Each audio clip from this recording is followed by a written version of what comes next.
Hello students, welcome to E academy. आज हम दोबारा से फिर मिलने आ गए हैं सेकेंड लेक्चर लेके some basic concepts of chemistry का। जैसा कि आपको पता है, some basic concepts of chemistry chapter 1 हमने स्टार्ट किया था पिछले लेक्चर में, और उसमें मैंने बेसिक्स आपको स्टार्टिंग के बताए थे। ऑल्दो वो सिलेबस में नहीं है, सीबीएसई ने, जैसे आपको पता है, कोरोना फेज के कारण सिलेबस रिड्यूस कर दिया है, बट वो कुछ ऐसे कॉन्सेप्ट्स हैं बिना उनको पढ़े हम आगे नहीं बढ़ सकते थे। सो मैंने वो सारे कॉन्सेप्ट्स आपको एक बार रिवाइज करा दिए थे। लास्ट लेक्चर में हमने क्या किया था, डायमेंशनल एनालिसिस, वो कन्वर्जन कैसे करते हैं, राइट। सो अब हम उसके आगे करते हैं। उसके आगे देखिए कुछ टॉपिक्स और हैं बीच में। लॉज ऑफ कॉम्बिनेशन, 4 लॉज हैं, वो उनकी ज़्यादा रिक्वायरमेंट नहीं है सिलेबस में, वो पहले था, अब कट कर दिया गया है, एंड उसके बिना भी आपके काम जितने आगे न्यूमेरिकल्स हैं जो भी है वो चल जाएगा। सो मैं वो टॉपिक्स नहीं करवा रही हूँ, ठीक है। बट उसके बाद कुछ और ऐसे टॉपिक्स बीच बीच में जो आते जाएंगे, जो कि रिड्यूस तो करने के टाइम में, मतलब कि न्यू सिलेबस के अकॉर्डिंग नहीं है, बट स्टिल मैं आपको करवाऊंगी, सो दैट उससे कनेक्टिंग जो टॉपिक है उसमें आपको कहीं भी प्रॉब्लम ना आए। सो आज हम करते हैं new topic, Gay-Lussac's law of gaseous volume. ठीक है, ये साइंटिस्ट का नाम है गे-ल्यूसैक्स लॉ। ये लॉ क्या कहता है, देखिए, मेनली ये लॉ गैसेस के लिए है, ठीक है। गैसेस के लिए कैसे, मतलब कि गैसेस जो भी रिएक्ट करती हैं, दे always do so in volumes, ठीक है। कैसे, मतलब जैसे सपोज मैं एक एग्जांपल लेती हूं, वहां से आपका क्लियर हो जाएगा। N2 + 3H2 2 अमोनिया, ठीक है, ये बैलेंस इक्वेशन है। अब देखिए, इस केस में तो तीनों ही गैसेस हैं। ऐसा हो सकता है कि कुछ रिएक्शंस ऐसी हों जहां खाली रिएक्टेंट्स गैसेस हों, प्रोडक्ट्स ना हो। तो ये लॉ आपका क्या कहता है कि जितनी भी गैसेस, जितनी भी इस तरह की रिएक्शन है जिसमें गैसेस रिएक्ट कर रही हैं, दे always do so in case of in volumes, ठीक है। चाहे अगर प्रोडक्ट्स भी गैसेस हैं तो इन तीनों की, या जितने आपके रिएक्टेंट प्रोडक्ट्स हैं, वो सब इस तरह से रिएक्ट करते हैं कि एक सिंपल रेशियो आएगी, ठीक है। बट एक कंडीशन है। कंडीशन क्या है? Similar conditions of temperature and pressure, मतलब टेम्परेचर प्रेशर आपका चेंज नहीं होना चाहिए, ठीक है। सो इसकी डेफिनेशन क्या होगी? When gases react together they always do so in volumes which bear a simple ratio to one another and to the products if they are gases, ठीक है। अगर गैसेस नहीं है, सपोज कीजिए कई बार 2 प्रोडक्ट्स बने आपके, ठीक है, उसमें एक गैशियस है एक नहीं है, तो वो खाली गैशियस की बात कर रहा है कि गैशियस जितने आपके रिएक्टेंट प्रोडक्ट्स हैं उनमें एक सिंपल रेशियो होगी under similar conditions of temperature and pressure. तो यहां देखिए रेशियो क्या हो गई, 1:3:2। अगर हम कोई और ऐसी रिएक्शन करते हैं, सपोज कीजिए मैंने ये किया, देखिए यहां क्या जाएगा, 2:1:2। यहाँ पे अब ये डिपेंड करता है कि किस स्टेट में बना है ना। ये आपकी देखिए क्या, ये दोनों तो गैसेस हैं, बट यहाँ पे अगर ये वाटर है मेंशन किया होगा, तब यहाँ पे क्या हो जाएगा, इसको आप कंसीडर नहीं करोगे, you will consider only this one. ये लॉ आपका आगे यूज होगा मोल कॉन्सेप्ट में, इसलिए लॉ मैंने आपको कराया, ठीक है। इसके बाद नेक्स्ट आपका आता है डाल्टन्स एटॉमिक थ्योरी। वो भी आपके सिलेबस में नहीं है, बट मैं उसके कुछ पॉइंट्स डिस्कस कर लेती हूँ, क्योंकि कुछ ऐसे डेफिनेशंस हैं जो आगे काम आएंगी आपकी, ठीक है। नेक्स्ट टॉपिक हमारा क्या है, देखिए यही मैं मेंशन कर देती हूँ, डाल्टन्स एटॉमिक थ्योरी। ये आपने वैसे पहले भी पढ़ी हुई है थ्योरी, बहुत बेसिक सी थ्योरी है कि एटम कैसे स्टार्ट हुआ, कैसे क्या नाम एटम आया, उसके रिगार्डिंग है। इसके अकॉर्डिंग देखिए क्या है कि मैटर सबसे पहले आप पढ़ चुके हो, can neither be created nor be destroyed. तो उसके अकॉर्डिंग एटम वो सबसे छोटा पार्टिकल है इस थ्योरी के अकॉर्डिंग जो कि केमिकल रिएक्शन में पार्टिसिपेट कर रहा है, ठीक है। दूसरी चीज क्या है कि मैटर आपका बना है एक्सट्रीमली स्मॉल इनडिविजिबल पार्टिकल्स। ये चीज मेन था, स्मॉल इनडिविजिबल पार्टिकल्स, मतलब कि आपका एटम टूट नहीं सकता है डाल्टन्स एटॉमिक थ्योरी के अकॉर्डिंग। फिर उसके बाद ये था कि सेम एलिमेंट के जितने एटम्स लेंगे उनमें उनकी शेप, साइज, मास सेम रहेगा, और डिफरेंट एलिमेंट्स के डिफरेंट रहेंगे, ठीक है। जब वो कंबाइन करेंगे तो मॉलिक्यूल्स बनाएंगे। डाल्टन ने मॉलिक्यूल वर्ड यूज नहीं किया था, उसने कंपाउंड एटम यूज किया था। तो इस तरह के 6-7 पॉइंट्स हैं जो कि आपको नॉर्मली पता ही है, बट इसमें कुछ फ्लॉज थे। जैसे इनडिविजिबल वाला जो पॉइंट है वो बाद में चेंज हुआ, क्यों? क्योंकि आपको पता है इलेक्ट्रॉन, प्रोटॉन, न्यूट्रॉन एटम में प्रेजेंट होता है। तो इस तरह से एक नई थ्योरी आई, मॉडिफाइड डाल्टन्स एटॉमिक थ्योरी। वो उसके हम पॉइंट्स कर लेते हैं सो दैट आपको पता होना चाहिए। तो चलिए पहले करते हैं modified Dalton's atomic theory. So modern atomic theory, जो कि मॉडिफाइड डाल्टन एटॉमिक थ्योरी था, इसके कुछ पॉइंट्स देखिए, जो मेन पॉइंट्स है मैंने लिखे हैं। पहला पॉइंट क्या है कि एटम नो लॉन्गर इंडिविजिबल, है ना? क्यों? क्योंकि आपको पता है एटम के अंदर इलेक्ट्रॉन, प्रोटॉन, न्यूट्रॉन प्रेजेंट होता है। पहले नहीं था, बट बाद में जब जैसे जैसे आपकी इन्वेंशंस होती गई, चीज़ों का पता लगता गया, इसलिए ये पॉइंट आपका मॉडिफाई कर दिया गया। फिर क्या है, आइसोटोप्स एक वर्ड आता है। आइसोटोप्स देखिए क्या होता है, आप एग्जांपल से देखिए, देख सकते हैं ये सारे जितने मैंने 3 एलिमेंट्स लिए हुए हैं, इनके सबके एटॉमिक नंबर सेम है, लेकिन क्या डिफरेंट है? Mass number. So atoms of same element can have different mass number, ठीक है? तो जबकि पहले आपका क्या था कि उनका सेम एलिमेंट्स के जो भी एटम्स होंगे उनका शेप, साइज, मास सब कुछ सेम रहेगा, but no, mass number different हो सकता है। तो atoms having same atomic number but different mass number, they are called as isotopes, ठीक है?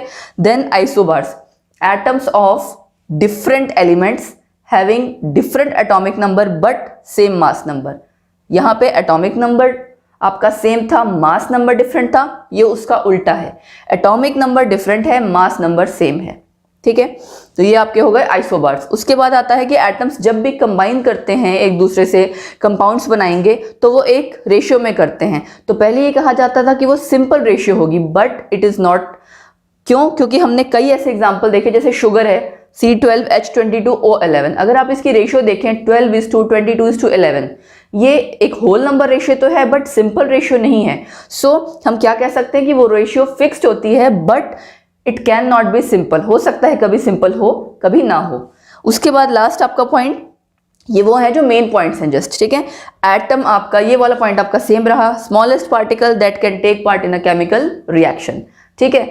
अब जैसे पता लग गया है कि आपका इलेक्ट्रॉन, प्रोटॉन, न्यूट्रॉन प्रेजेंट होता है, एटम को हम डिवाइड कर सकते हैं, डिविजिबल है, तो एक वर्ड आता है ट्रांसम्यूटेशन।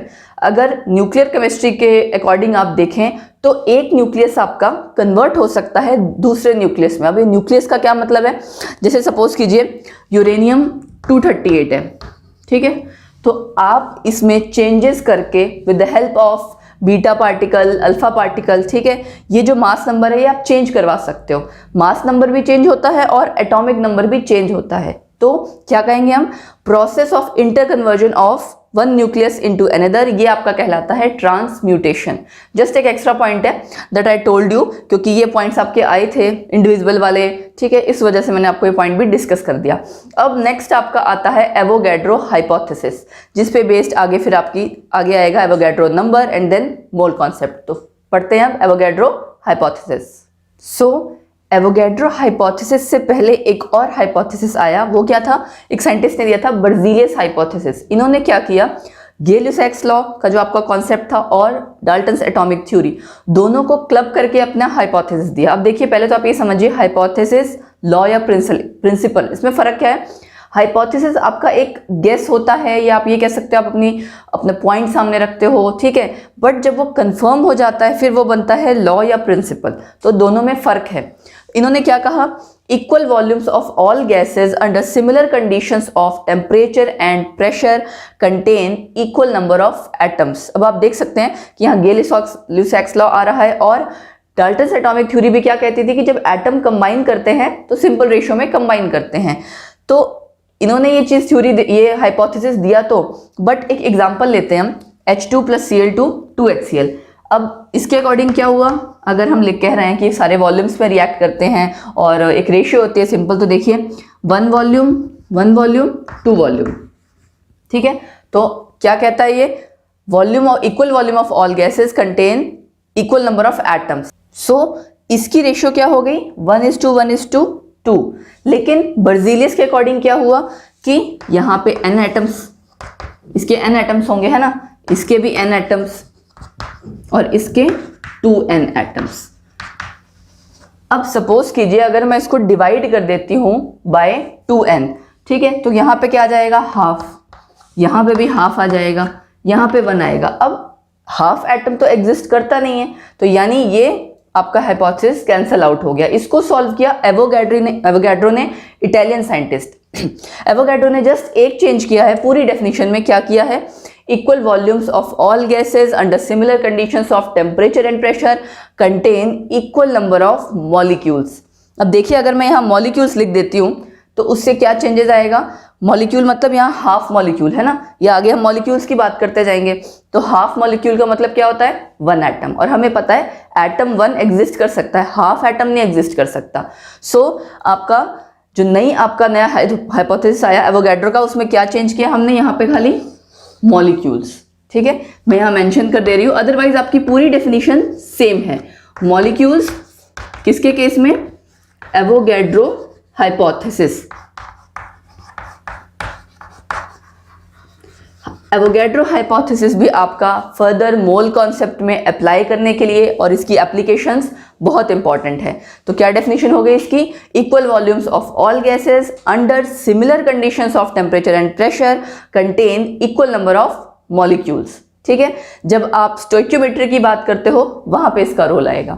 और बस ये याद रखना है, टेम्परेचर प्रेशर चेंज नहीं होना चाहिए। कई बार कंसेप्चुअल इस तरह से आता है कि टेम्परेचर प्रेशर की वैल्यू चेंज करके दी जाती है, तो वहां पे आपको उसके अकॉर्डिंग आंसर करना होगा। फाइन, तो अब इसके बाद आगे बढ़ते हैं, एवोगैड्रो हाइपोथेसिस की एप्लीकेशंस करते हैं। सो फर्स्ट एप्लीकेशन है आपकी इन कैलकुलेशन ऑफ एटॉमिसिटी। अभी आपने देखा ना, बर्जीलियस से एवोगैड्रो हाइपोथेसिस जब आया है, लॉ बना है, तो उसमें क्या चेंज किया था? खाली मॉलिक्यूल को लेके। तो मॉलिक्यूल को अगर हम हाफ कर रहे थे तो एटम आ रहा था। देखिए एटॉमिसिटी क्या है? O2 अगर मैं एग्जांपल लेती हूँ, मतलब उस मॉलिक्यूल में कितने नंबर ऑफ एटम्स हैं। O3 की एटॉमिसिटी 3, तो जस्ट क्या हुआ है? Number of atoms present in the molecule. ठीक, दूसरा है आपका relationship between molecular mass and vapour density. अब ये होता क्या है वेपर डेंसिटी?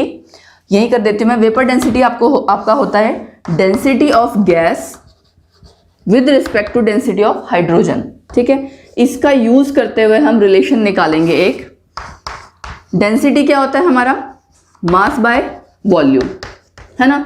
अब हम अगर इसकी जगह रिप्लेस करके लिख सकते हैं mass of certain volume of gas. ठीक है, एट STP, जो भी गैस थी आपकी, हमने उसका कुछ मास कंसिडर किया और एक वॉल्यूम फिक्स कर दी एट STP। अब जितनी वॉल्यूम हमने उसकी ली, सेम उतनी ही हाइड्रोजन की। Mass of same volume of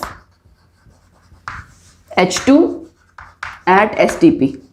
STP हमने क्यों किया? क्योंकि आपने देखा अभी लॉ के अकॉर्डिंग क्या था? टेम्परेचर प्रेशर की कंडीशंस सेम रहनी चाहिए, तो हमने स्टैंडर्ड टेम्परेचर प्रेशर की वैल्यू ली है। अब दोनों की अगर वॉल्यूम सेम है तो क्या सेम होगा? Number of molecules. ठीक है, तो क्या हम रिप्लेस करके लिख सकते हैं? Mass of n molecules of gas, और नीचे क्या आ जाएगा? Mass of n molecules of hydrogen. ठीक है, अब इसी की जगह अगर n मॉलिक्यूल्स की जगह मैं क्या कर दूं? 1 मॉलिक्यूल, तो mass of 1 molecule of gas क्या हो जाएगा? देखिए, जैसे सपोज कीजिए मैंने किया mass of 1 molecule of gas, ठीक है, और mass of 1 molecule of hydrogen क्या आ गया? 2। अब mass of 1 molecule of gas क्या होता है? Molecular mass. सो रिलेशन आपका क्या आ गया? मैं यहां देखिए लिख दे रही हूं, vapour density is equal to molecular mass divide by 2। तो अगर आपको ये जरूरत कहां पड़ती है, क्वेश्चन में कई बार दिया होता है वेपर डेंसिटी या स्पेसिफिक ग्रेविटी, वहां आपको ये फॉर्मूला लगाना होता है मॉलिक्यूलर मास कैलकुलेट करने के लिए। ठीक है, आगे हम पढ़ेंगे अभी एटॉमिक मास, मॉलिक्यूलर मास क्या होता है। यहां हमने देखिए इस लॉ का यूज करते हुए निकाला। So it is very important application. अब चलते हैं थर्ड एप्लीकेशन की तरफ। सो थर्ड एप्लीकेशन है to find the relationship between mass and volume of gas. वो गैस कोई सी भी हो सकती है। यहां से भी आप ध्यान दीजिएगा ये डेरिवेशन, क्योंकि यहां से एक लॉ निकल के आएगा जो आगे आपको यूज होगा। सो ये हम कैसे डिराइव करेंगे? जो आपने जस्ट इसके पहले रिलेशन अभी डिराइव किया है उसकी हेल्प से। मॉलिक्यूलर मास इसके बराबर आपने निकाला 2 इंटू वेपर डेंसिटी, यही कैलकुलेट किया ना। वेपर डेंसिटी को हम रिप्लेस कर सकते हैं, कैसे? देखिए मैं इधर से यहां से कर देती हूँ 2 इंटू वेपर डेंसिटी को आप क्या लिख सकते हैं, जैसे आपने वहां किया था पूरा कैलकुलेट करते, वैसे ही हम लिख सकते हैं mass of certain volume of gas at STP. ठीक है, आपको पता है डेंसिटी मास बाय वॉल्यूम होता है, जैसे हमने वहां किया था वैसे ही सेम यहां पे है एट एसटीपी। और नीचे क्या आ जाएगा, मास ऑफ सेम वॉल्यूम ऑफ किसका, हाइड्रोजन एट एसटीपी।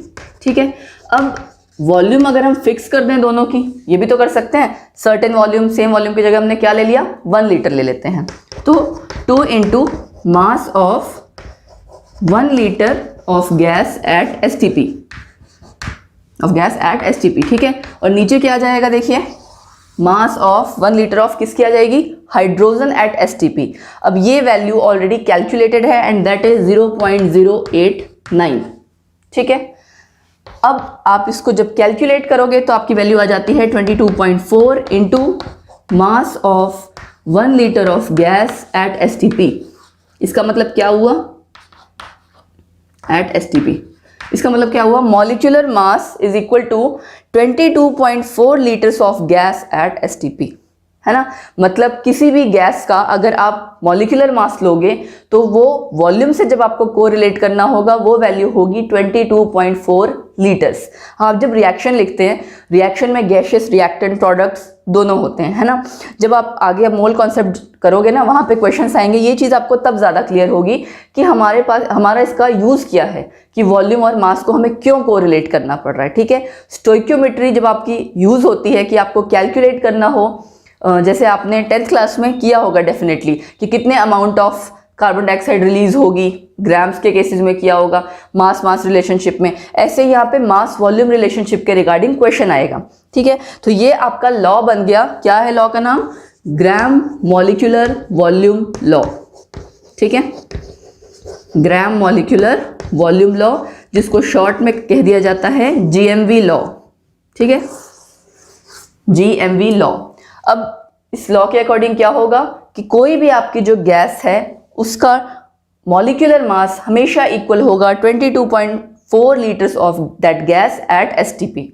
ठीक है, एट एसटीपी लगाना हमेशा जरूरी है, अदरवाइज आपकी डेफिनेशन इनकरेक्ट है, क्योंकि टेम्परेचर प्रेशर चेंज हो रहा है तो आपको पता है आप गैसियस स्टेट की बात कर रहे हो तो नेचुरली बाकी सारे उसके पैरामीटर्स भी चेंज हो जाएंगे।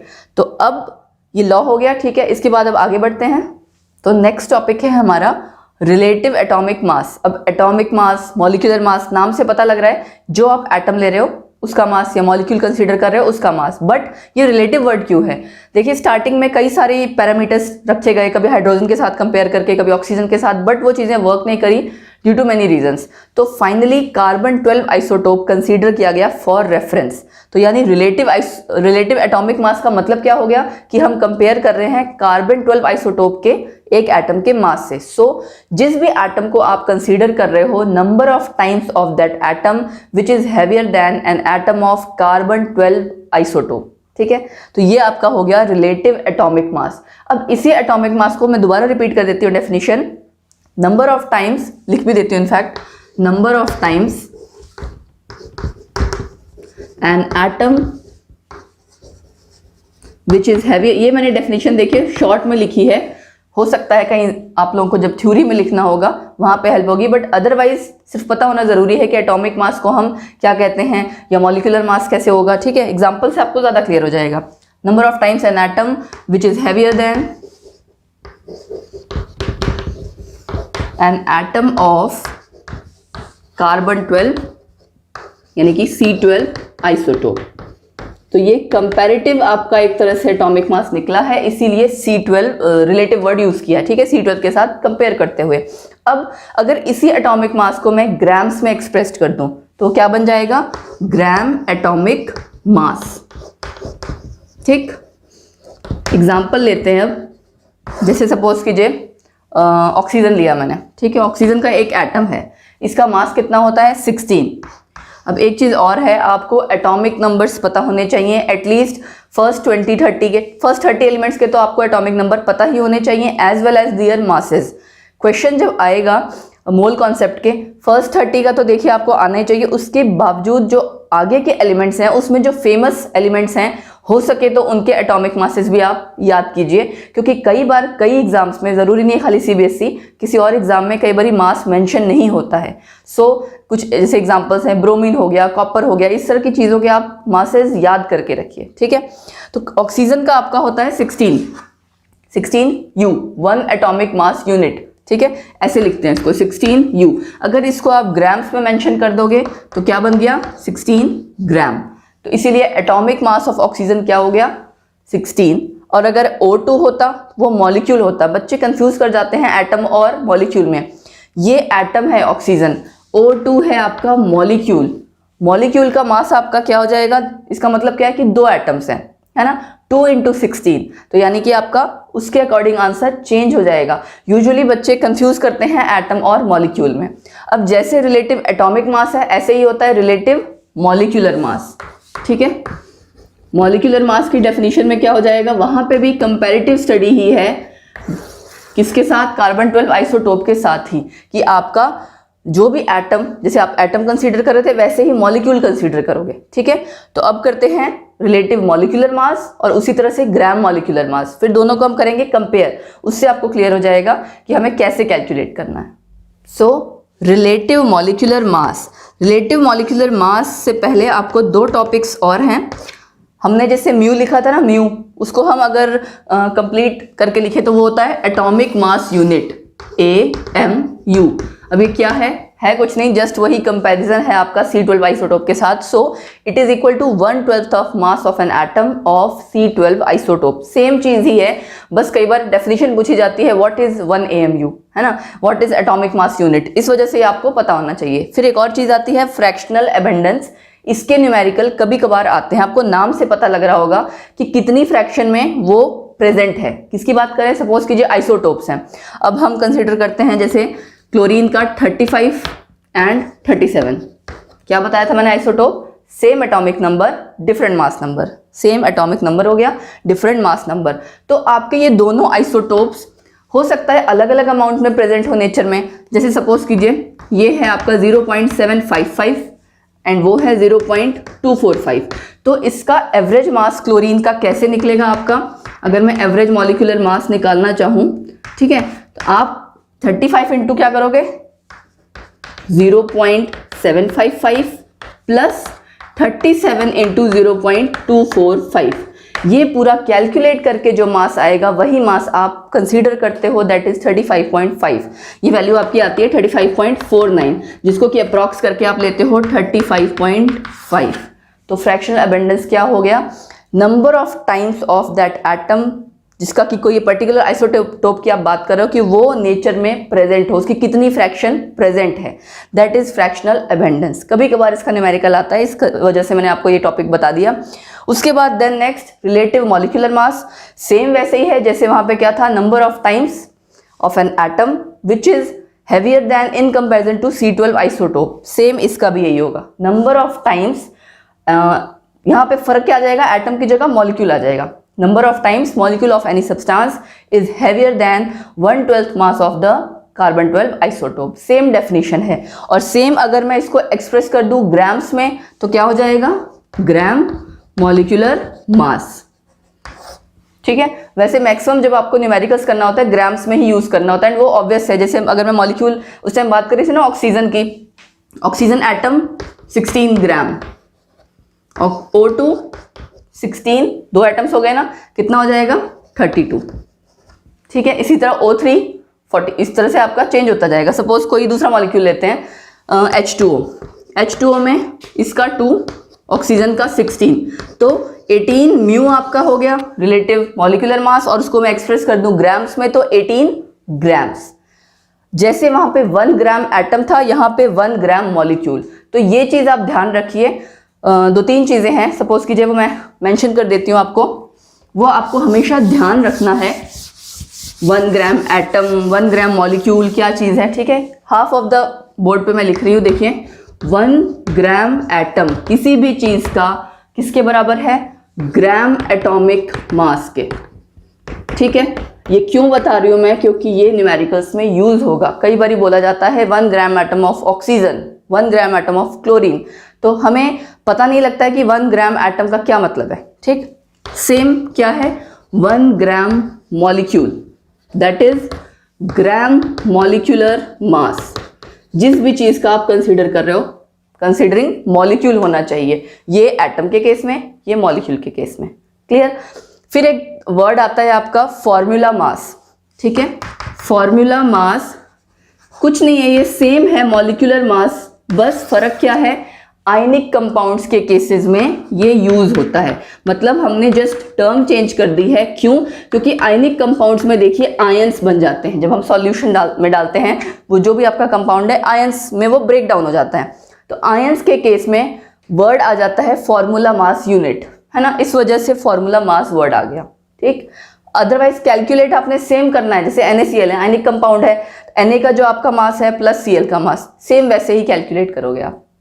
ठीक है, सो इसके बाद ये सारा कॉन्सेप्ट हम अप्लाई करेंगे। ये सारी चीजें बेसिक्स हैं मोल कॉन्सेप्ट के लिए। मोल कॉन्सेप्ट के अब उसके बाद नेक्स्ट हम जो करेंगे वो 3 डेफिनेशंस हैं इन टर्म्स ऑफ मास है, वॉल्यूम है, अलग अलग तरीके से हैं, वो करेंगे। देन उसके न्यूमेरिकल्स मोल कॉन्सेप्ट के बहुत इंपॉर्टेंट है, हर जगह यूज होते हैं। या तो खाली मोल कॉन्सेप्ट का न्यूमेरिकल आएगा, या फिर आप आगे जब जाएंगे अलग अलग जो भी आपके फिजिकल केमिस्ट्री के चैप्टर हैं वहां कहीं ना कहीं मोल कॉन्सेप्ट यूज ही हो रहा होता है, आपको अप्लाई करते हुए बाकी क्वेश्चन करने होते हैं। ठीक है, चाहे थर्मोडायनेमिक्स है, इक्विलिब्रियम है, इलेक्ट्रोकेमिस्ट्री है, एवरीवेयर, केमिकल काइनेटिक्स वहां भी, तो इसलिए मोल कॉन्सेप्ट बहुत अच्छे से समझिएगा।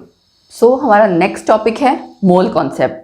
स्टूडेंट्स इसको बहुत ध्यान से पढ़िएगा, क्योंकि अब तक आपने जितना जो पढ़ा है, जितने हमने एटॉमिक मासेस, मॉलिक्यूलर मास, वो सब इसमें अप्लाई होगा कंबाइन करके।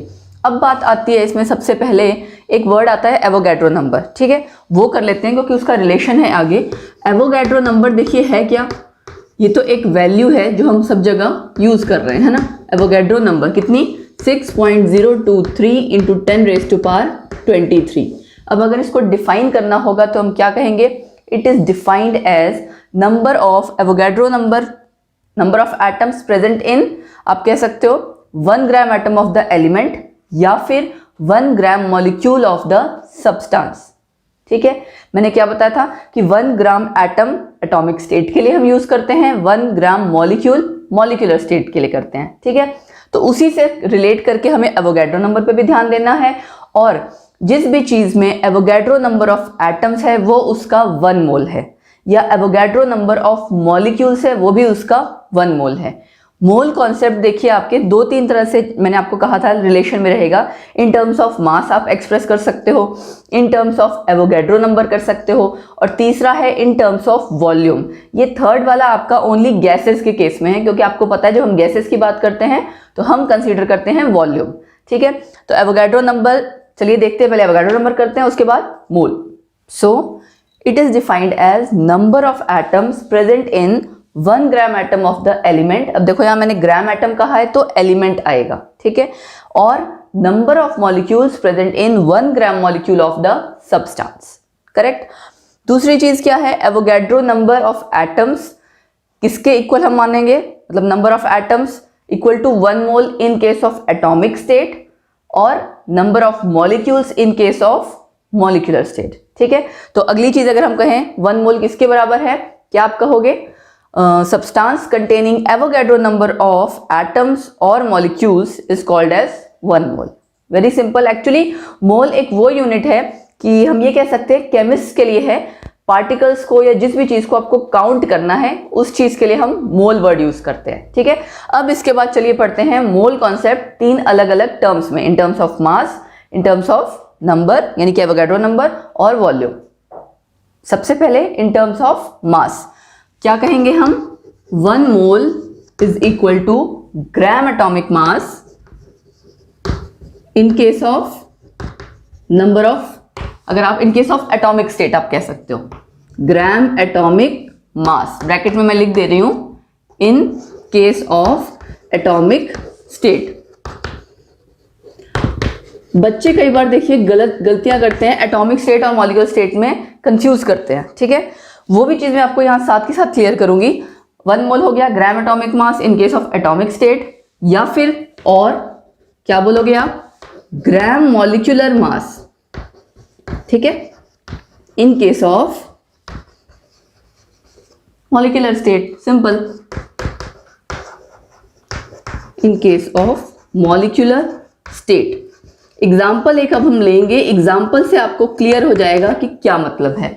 देखिए जैसे सपोज कीजिए ग्राम एटॉमिक मास मैंने लिया,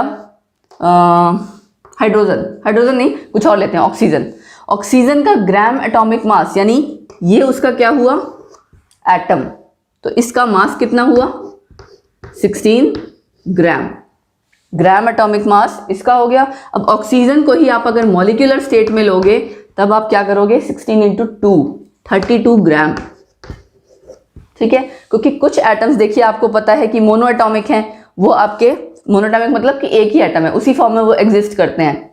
हीलियम हो गया, सोडियम, पोटेशियम, ये उसी फॉर्म में एग्जिस्ट करता है। ऑक्सीजन, हाइड्रोजन जो गैसियस स्टेट है, इस तरह से H2O2 N2, ये आपके मॉलिक्यूलर स्टेट में एग्जिस्ट करते हैं। अब जैसे मैं बात करूं अगर सोडियम की, तो सोडियम का आपको एटॉमिक नंबर पता है, जो उसका मास होगा वो है तो मोनो एटॉमिक, वो ग्राम एटॉमिक मास किसके बराबर होगा 1 मोल के। कार्बन का जैसे C12 है तो 12 क्या है उसका 12 ग्राम एटॉमिक मास है। अगर आप मॉलिक्यूल की बात करो ग्राम मॉलिक्यूलर मास, अब मॉलिक्यूलर जरूर नहीं है कि ऐसा हो, वाटर भी हो सकता है, ठीक है। इसका 18 ग्राम किसके बराबर हो गया 1 मोल के। अब मैं कोई बड़ा कंपाउंड लेती हूं, सपोज कीजिए मैंने लिया H2SO4, ठीक है। इसका हम मॉलिक्यूलर मास निकालेंगे, हाइड्रोजन के लिए 2 आ गया, H2 है 2 प्लस सल्फर के लिए 32 प्लस ऑक्सीजन के लिए 16 इंटू 4 64, तो टोटल कितना हो गया करके देखिए 98 ग्राम, यानी इसका मॉलिक्यूलर मास हुआ ना, ग्राम मॉलिक्यूलर मास 98 म्यू होता एटॉमिक मास यूनिट, आपने उसको ग्राम में एक्सप्रेस किया 98 ग्राम मॉलिक्यूलर मास बन गया, that is equal to 1 mole किसका H2SO4 का, ठीक है। So 1 mole of H2SO4 is equal to 98 gram. हमने एटॉमिक स्टेट भी ले ली, हमने मॉलिक्यूलर स्टेट भी ले ली, दोनों के केस में अब जब कंबाइंड क्वेश्चन आएगा वहां आपको क्लियर हो जाएगा, ठीक है। ये तो हो गया इन टर्म्स ऑफ मास। नेक्स्ट करते हैं इन terms of number. In terms of number में क्या आ जाएगा, एवोगैड्रो नंबर जो हमने डिस्कस किया ना कि अमाउंट ऑफ सब्सटेंस कंटेनिंग, क्या बोला था हमने, amount of substance containing Avogadro number of atoms of और molecules is called as 1 mole. तो वही बात आ गई, क्या करेंगे हम 1 mole is equal to, Avogadro के लिए Na लिखा जाता है, ठीक है। कई जगह N0 मतलब कि NO, इसको N0 बोलते हैं, कई जगह ये लिखा होता है, कई जगह ये लिखा होता है, एक ही बात है। So 1 mole is equal to Avogadro number of atoms in case of atomic state, okay. और इसी तरह से मॉलिक्यूल में आपका आ जाएगा, और क्या बोलेंगे हम, Avogadro number of molecules in case of molecular state,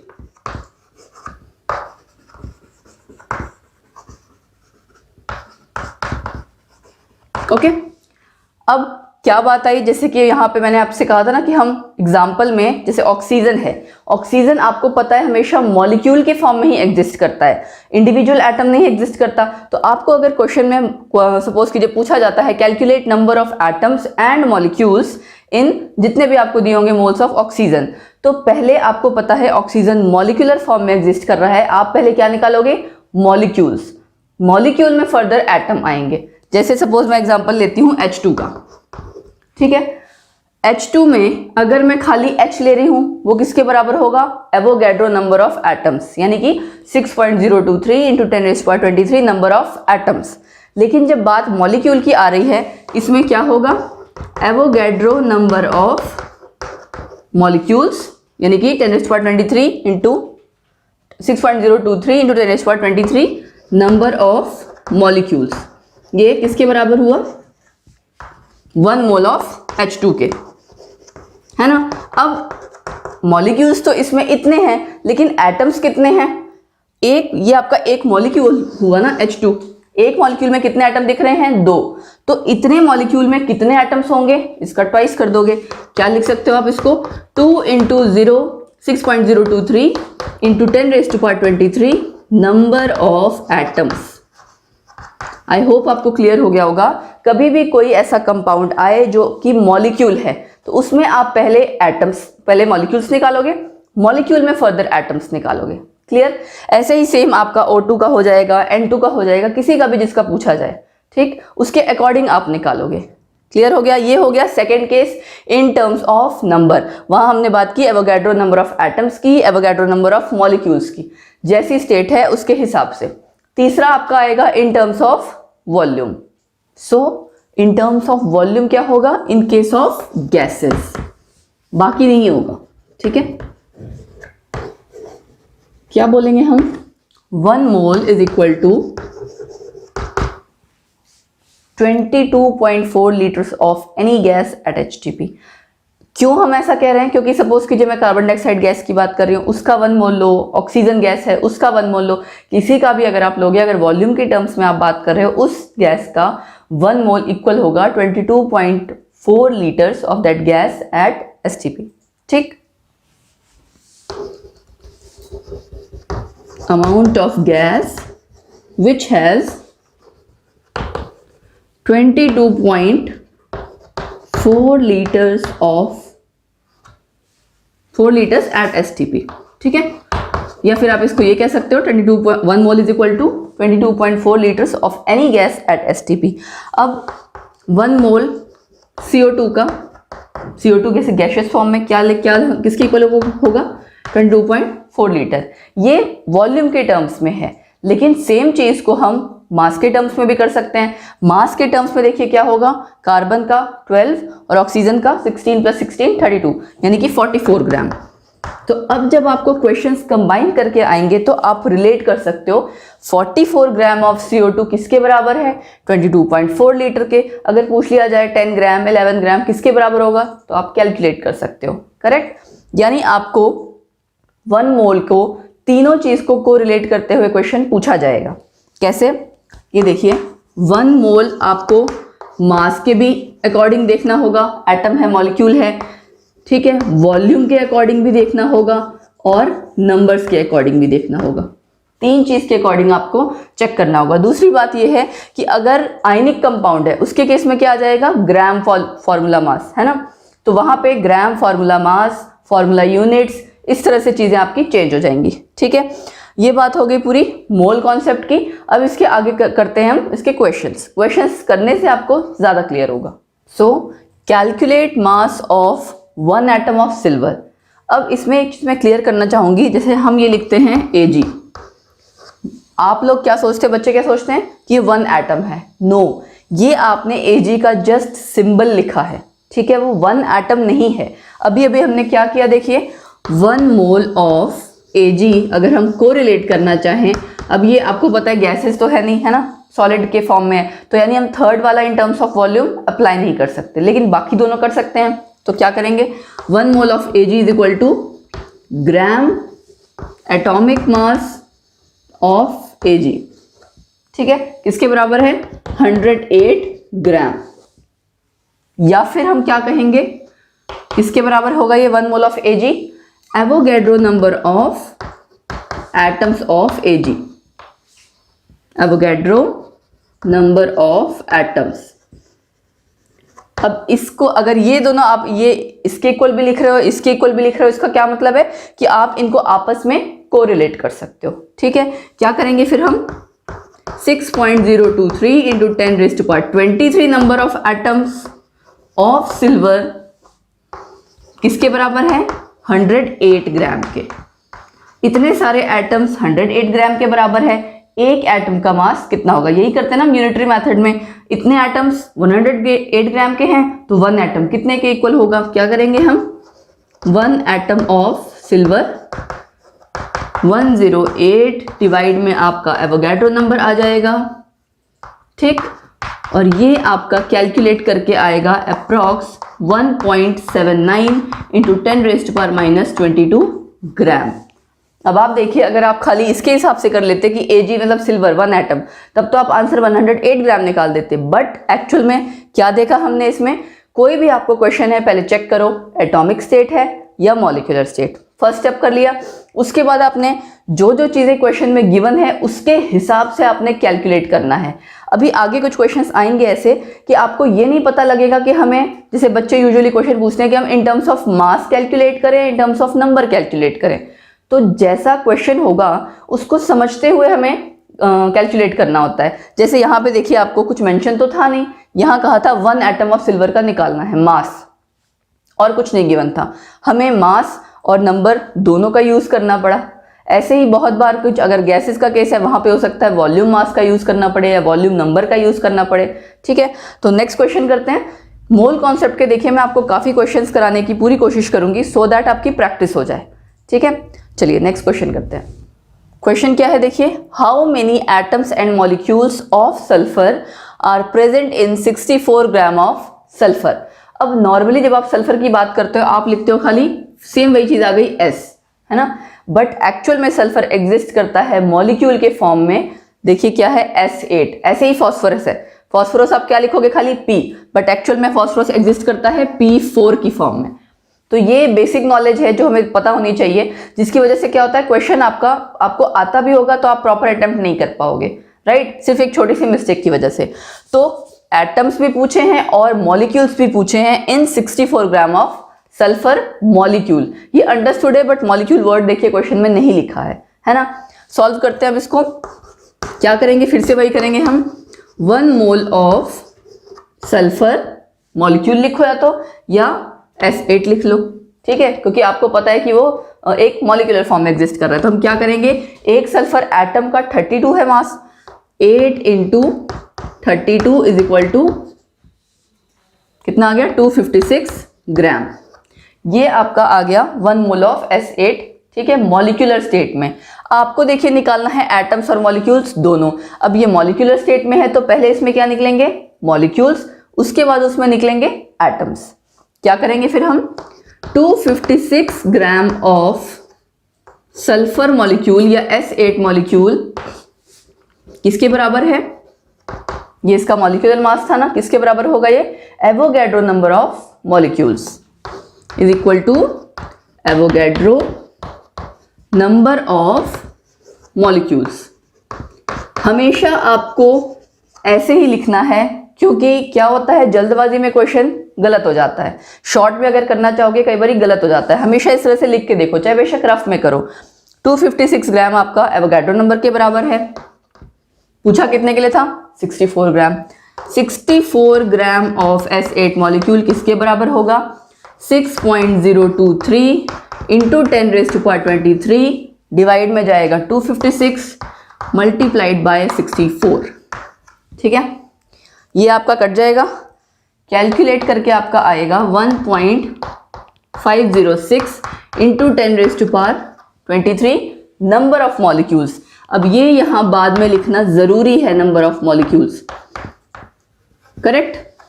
अब आप देखिए मॉलिक्यूल आपका क्या है S8, सो 1 मॉलिक्यूल कंटेन्स 8 एटम्स। ये आप करोगे, 1 मॉलिक्यूल ऑफ S8 किसके बराबर हो गया, is equal to 8 atoms.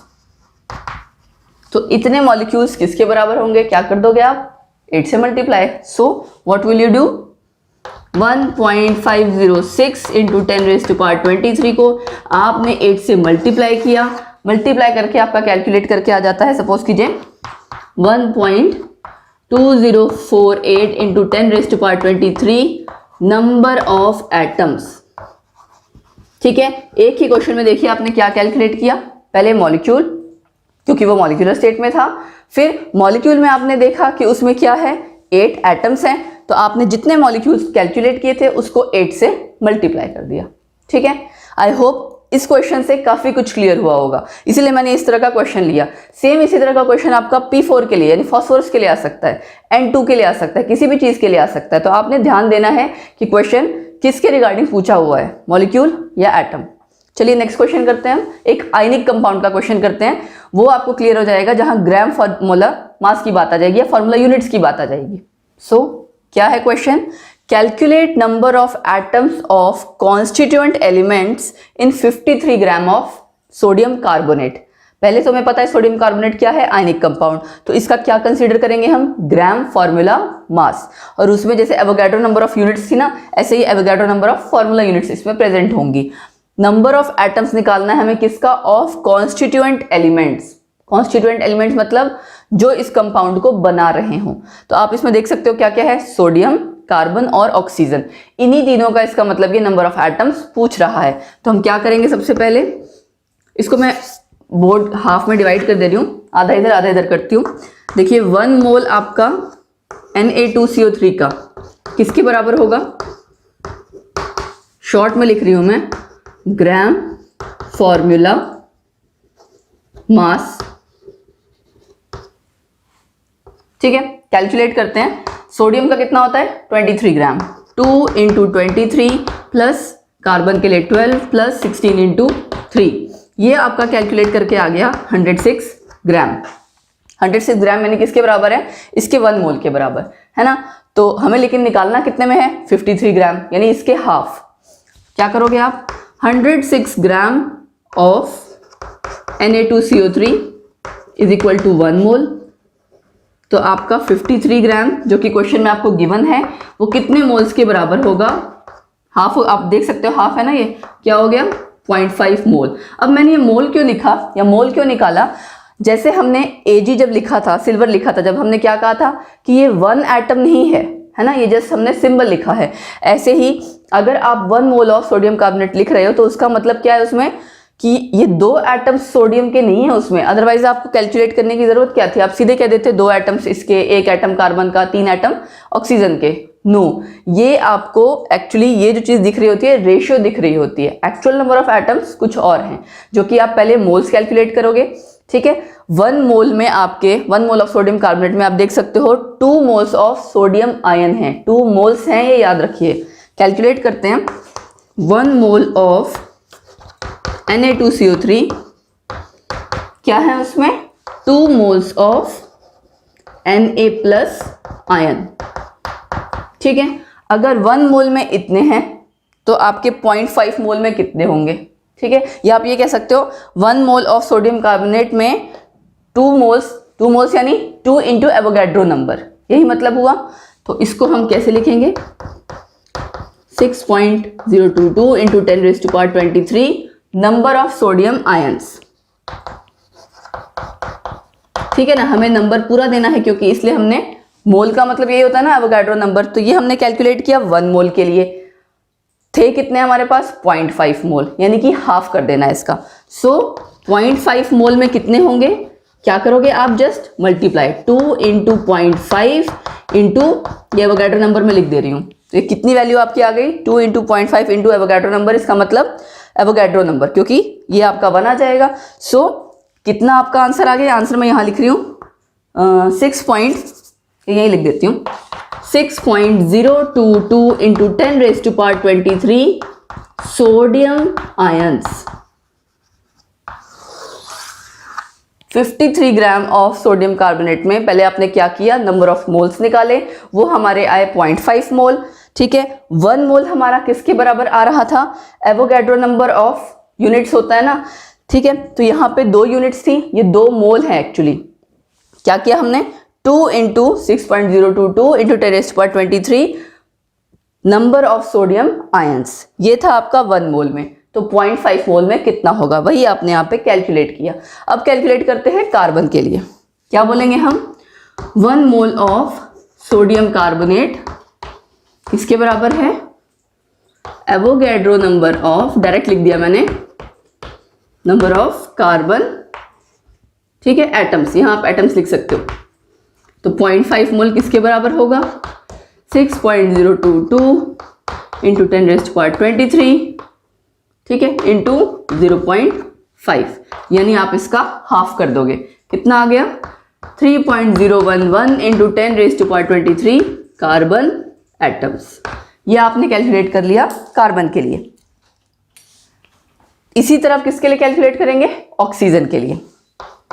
1 mole of sodium carbonate किसके बराबर है, 3 into Avogadro number, 6.022 into 10⁻23, 3 into Avogadro number यानी कि ऑफ ऑक्सीजन एटम्स। ठीक, उसके आगे क्या आ जाएगा, 0.5 मोल में कितना होगा, अगेन आपने क्या करना है, 3 इंटू 0.5 इंटू 6.022 इंटू 10⁻23, ये आपकी वैल्यू आ जाएगी, इसका हाफ किया आपने यानी इसका 9.033 into 10⁻23 number of oxygen atoms. तो आपने आयनिक कंपाउंड था इसीलिए पहले उसका मोल कैलकुलेट कर लिया, पहले फॉर्मूला मास कैलकुलेट किया, देन मोल्स निकाला, मोल्स हमारे आए थे 0.5 मोल, 0.5 मोल के हिसाब से आपने आगे कैलकुलेट किया है, क्योंकि ये पूरा जो आपको कंपाउंड दिख रहा है इसमें 2 मोल्स ऑफ या 2 into Avogadro number sodium atoms हैं, या सोडियम कैटायन कह सकते हो आप, ठीक है। 1 मोल ऑफ कार्बन एटम्स हैं, Avogadro number of carbon atoms यानी, और यहाँ पे 3 into Avogadro number of oxygen atoms हैं। ये सब आपके 1 मोल में थे, आपने किसके अकॉर्डिंग निकालना था 0.5 मोल। यहाँ पे अगर वैल्यू चेंज हो जाती तो भी आप क्या करते, कुछ और निकालते, पहले मोल्स कुछ और आते नंबर ऑफ मोल्स, 1 मोल की बजाय 2 मोल में निकालना होता या कुछ भी, ठीक है। आई होप इस क्वेश्चन से आपके काफी डाउट्स क्लियर हो गए होंगे, ठीक है। अब इसी तरह आगे क्वेश्चन करते हैं। अब करते हैं एक सिंपल सा क्वेश्चन नंबर ऑफ मोल्स निकालने का, क्योंकि नेचुरली हमें सब जगह नंबर ऑफ मोल्स ही निकालना है।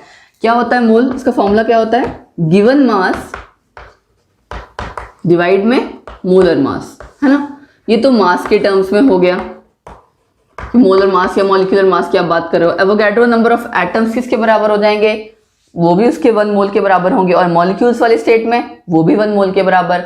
वॉल्यूम के स्टेट में क्या था 22.4 लीटर। मैंने ये चारों अलग अलग तरह के केस लिए हैं ताकि सारे आपकी चीज इसमें कवर हो जाए। पहले लेते हैं, देखिए 392 ग्राम्स ऑफ H2SO4, ये क्या है मॉलिक्यूल, यानी इसका ग्राम मॉलिक्यूलर मास जो भी निकलेगा वो किसके बराबर होगा 1 मोल के। अभी हमें थोड़ी देर पहले कैलकुलेट किया था ना, तो क्या लिखेंगे हम 1 mole of H2SO4 gram molecular mass, कितना है वो 98 ग्राम। 98 ग्राम अगर आपका 1 मोल के बराबर है तो 392 ग्राम कितने के बराबर होगा। अब यहाँ पे भी बच्चों को डाउट आता है कि हम कैसे लिखें, बच्चे कंफ्यूज ये करते हैं 1 मोल इज इक्वल टू 98 ग्राम, उसके बाद उनको यूनिटरी मेथड नहीं लगाना आ रहा। तो ये आप ध्यान रखिए, जो आपको कैलकुलेट करना होता है वो आप राइट हैंड साइड लिखते हो। जैसे अगर इस तरह से प्रोसीड करो ना 1 मोल इज इक्वल टू 98 ग्राम, तो आपको पता ही नहीं लगेगा कि आगे क्या करना है। क्या करोगे आप, देखो 98 ग्राम इज इक्वल टू 1 मोल, मोल से निकालने थे आपने, फिर क्या किया मैंने 392 ग्राम किसके बराबर होगा 1/98 इंटू 392, ठीक है। ये हमारा कैलकुलेट करके आ गया 4 मोल्स, साथ में आपने मोल्स लिख देना है 4 मोल्स। ये हमारा हमने क्या किया, मास का यूज किया इन टर्म्स ऑफ मास, और दूसरा मॉलिक्यूलर स्टेट में। अब यहां भी इन टर्म्स ऑफ मास है 9 ग्राम ऑफ एल्यूमिनियम में, ठीक है। और एल्यूमिनियम अब किस स्टेट में एग्जिस्ट करता है, एटॉमिक स्टेट में। तो क्या करोगे आप, फिर से सेम वैसे ही 1 mole of aluminium is equal to किसके बराबर होता है 27 ग्राम के, ठीक है।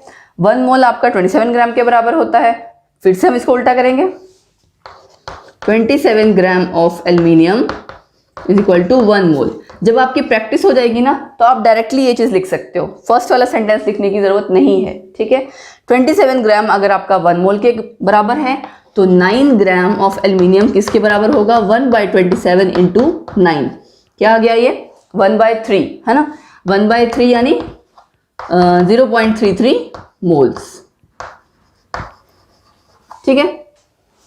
मास के टर्म्स में हमने दोनों चीजें कर ली, एटम वाली भी और मॉलिक्यूल वाली भी। अब ये देखिए क्या है वॉल्यूम वाली, क्या करोगे आप 1 mole of CO2 is equal to 22.4 litre at STP, है ना।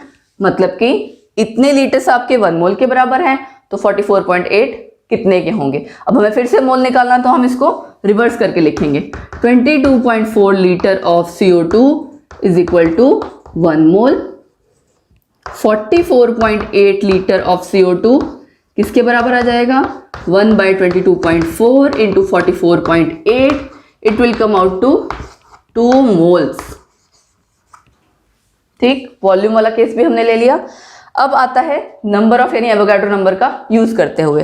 किसका पूछा हुआ देखिए, Avogadro number of molecules of oxygen. Oxygen आपको पता है किस फॉर्म में एग्जिस्ट करता है, मॉलिक्यूलर स्टेट की फॉर्म में ही।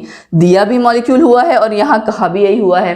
तो ये किसके बराबर हो गया, 1 मोल के बराबर। ये वैल्यू है ही एक्चुअली 1 मोल के बराबर। और क्वेश्चन में आपको कहा यही हुआ था कि Avogadro number of molecules of oxygen किसके बराबर होंगे, तो 1 मोल। अगर यहाँ पे शायद कोई और वैल्यू होती तो आपको कैलकुलेशन की जरूरत पड़ती, बट यहाँ पे कैलकुलेशन की कोई जरूरत ही नहीं है। ठीक है, इसी तरह से हमने कितने क्वेश्चंस किए, 3-4 क्वेश्चंस किए ऑलमोस्ट मोल कॉन्सेप्ट के। मोल कॉन्सेप्ट के देखिए आप खुद से भी बहुत क्वेश्चंस प्रैक्टिस कीजिएगा, मैं यहाँ पे भी कराऊंगी। नेक्स्ट लेक्चर में भी हम मोल कॉन्सेप्ट के कुछ और क्वेश्चंस करेंगे, उसके बाद हम करेंगे मोलैरिटी, नॉर्मेलिटी, इस तरह के जो आपकी चीजें, यानी कि मोल कॉन्सेप्ट इन सॉल्यूशंस, वो करेंगे। क्योंकि दोनों को मिला के आपके पास स्टोइकियोमेट्री के क्वेश्चंस आते हैं, केमिकल रिएक्शन के, जिसमें आपको बैलेंस्ड केमिकल रिएक्शन में ओवरऑल कैलकुलेट करना होता है। अभी तो यहाँ मैं आपको छोटे छोटे स्टेप्स में मास के कैसे कैलकुलेट करेंगे, मास और मोल को रिलेट करके, नंबर ऑफ एटम्स, वॉल्यूम, वहां पे सब कंबाइंड आता है। ठीक है, so this was all for this lecture. Next lecture में हम फर्दर कंटिन्यू करेंगे with some more numericals of mole concept and further mole concept in solutions. Thank you so much. Video देखते रहिए, लाइक करते रहिए, सब्सक्राइब करें channel को and bell icon press करना बिल्कुल ना भूलें, सो दैट आपकी आने वाली आगे जितनी वीडियोज हैं कुछ भी मिस ना हो। Thank you, bye bye.